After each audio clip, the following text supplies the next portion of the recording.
Hey, thanks for joining us. I'm Michelle DeSalle, the Wealth Tattletale, and thanks for joining us on the Tattletale Show, where we're going to always tell you topics that are so good that you're going to want to run tell that. We have an amazing guest today. I know we've always heard about the starving artist.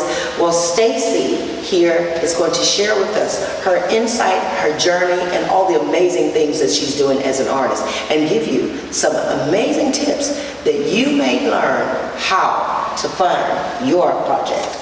So help me welcome Miss Stacey Allen. How are you? Hello, I'm doing amazing. Thank you so much, Michelle, for having me here. It's an honor for you to be on the Tattletale Show because I need to tell the world about all of the things that they, presume about art.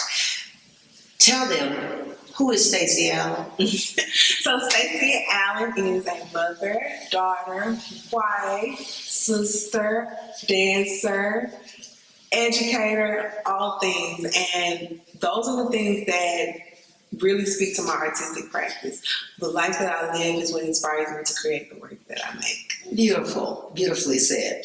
I want you to tell us about that little girl's idea that she wanted to be a dancer, and you actually studied that, did you not? Yes, I did.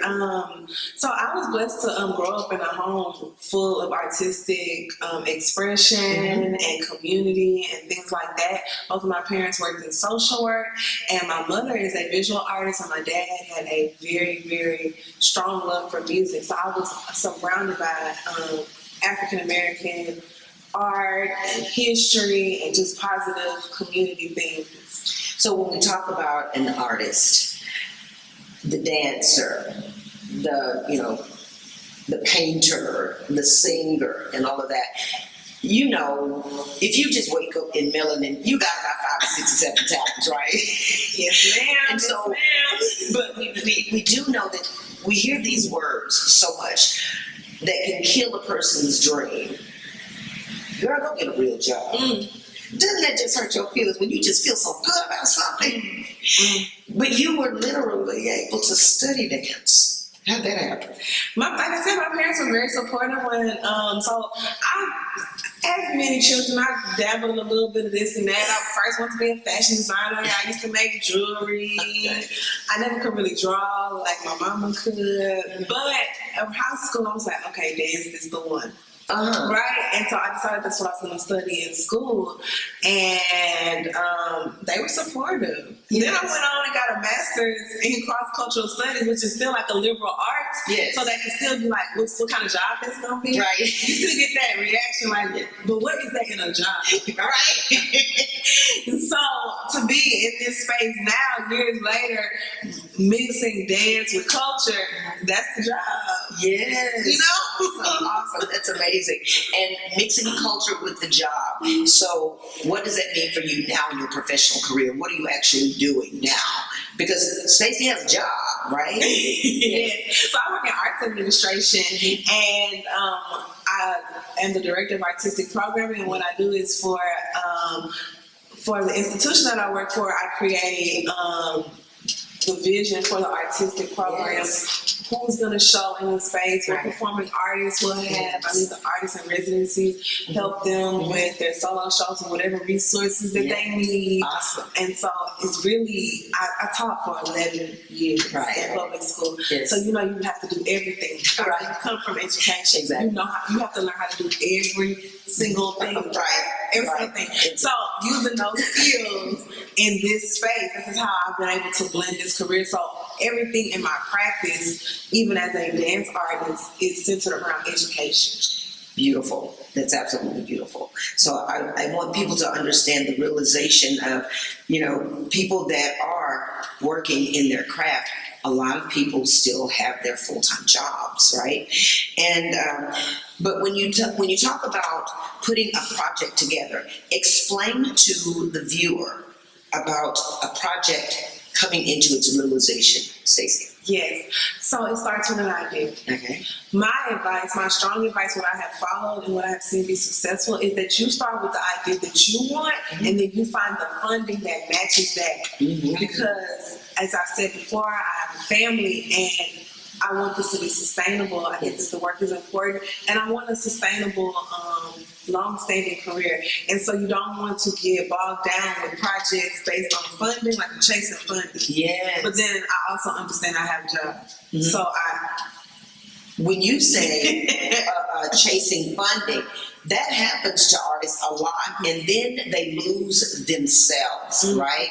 So talk about being true to your art, Stacey. So yes, I think it's important to know what your vision is, what's the work that you want to do, Right.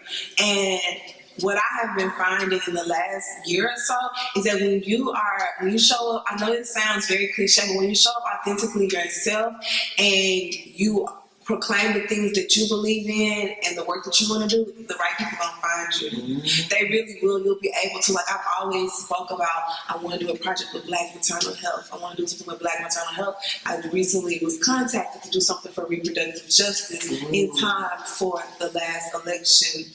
Well, the election cycle we in, because it'll still be the election cycle in this area. But yeah, so when you speak the things that you want to speak and you surround yourself with those people, you'll find the work that matches. Okay, and so being a dancer, you would think that, oh, she's dancing and everything, but girl, you dance with purpose because you are an activist as well, right? and so, you know, you're incorporating health into your dance and community into your dance. So this is what I want people to understand. When I say that this show, I mean, you know, I'm the tattletale. I want to tell about all things wealth. And wealth is not only in your pocket, right? Wealth is your health. Wealth is activism. Wealth is community. And so, girl, when you dance with a whole different vibe. Yes, ma'am. So I've transitioned from performing on stage in order to be in this administration role and making sure that all the things are running properly, right? And so I spend a lot of the time writing grants. Writing grants, yes. Finding the funding. And it's becoming like clockwork now. It's like you know that you can write a strong proposal. Right. You know the things that you need to have. You have your paperwork together and you're able to see the vision grow from that. Yes. So you have been able to start something really amazing. Talk to us about Nia's Daughters. So Nia's Daughters Movement Collective is really birthed out of my life experiences in motherhood and sisterhood and just being around, surrounding myself with Black women and girls, also teaching. And so Nia's Daughters Movement Collective, our mission is to create and support art and wellness initiatives through the lens of Black women and girls. So we're a professional group of Black women dancers. We do take a multi-generational approach. So we'll always incorporate a few advanced teenagers into the shows, and we also use elders so that you have this really full community approach to art making. Oh, wow, that is amazing, Stacey. I'm so excited about your work and the way that you are able to express it and explain it so that the people that are viewing, they're going to get a great understanding of the concepts and the funding sources and how to actually, you know, walk in their purpose. So thank you very much. Thank you. I want you to shed some light on, you talked about sustainability. Talk about what those tools of sustainability are, Stacey. Yeah, so you want to make sure that like we talked about, you're doing the projects that work for you, building relationships. And you hear that like in these networking circles, build relationships. But I'm talking about real authentic relationships. Yeah. It's nothing wrong with bartering. I want more people, especially Black people, people of color in general, to not be ashamed of that model as a model of success, because bartering is the way that you can start. It can be the seed that starts. You're able to offer your talents, your gifts, your expertise to someone else in exchange for something else in kind. One of the relationships that I have very strongly is with my fiscal sponsor, and I bartered for studio space, rehearsal space. So in a time in Houston where we see like this real estate issue going on and so many things happening, my dance company is not in need of studio rehearsal space. And that's a big deal, Stacey. That is a really, really big deal in the artistic community, having a place in order to develop your work. You have mentioned, I think we talked about this earlier, doing all of this and being, and we can physically see she is a young woman, y'all.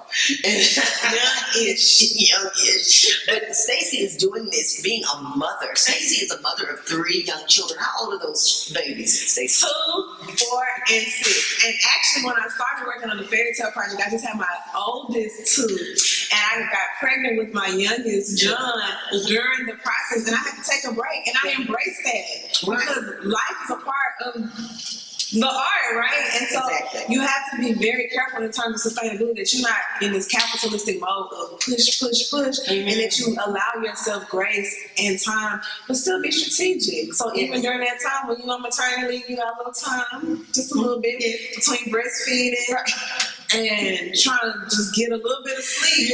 I would pull out that computer. Actually, no. I would type notes in my phone. And so then I could then transfer it to like documents later. Exactly. So all of it being done, being a mom. Sending myself voice memos just so I could remember the thing. Because with all of that going on, you have to have those reminders. So in the midst of being a mom, a daughter, a lover, breastfeeding, you managed to get it done. So it can be done. You just have to have a commitment and be strategic, right? So you mentioned something, and I want to get back to that.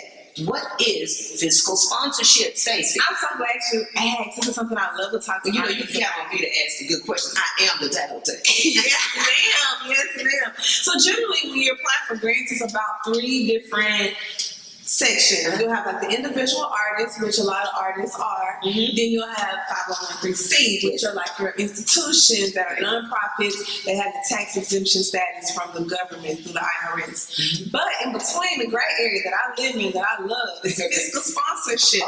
Right. So now I have an organization, Needed Artists Movement Collective, which is very grassroots. We go up under a 501(c), and we apply for funding that way. And so they are the ones that are the governing body, and to some capacity, right? I still have full ownership of what I'm going to do artistically. I am in charge of what I'm doing, but the foundations or governmental grant organizations will send them the check, and then they disperse it to me, so that it's all tax exempt.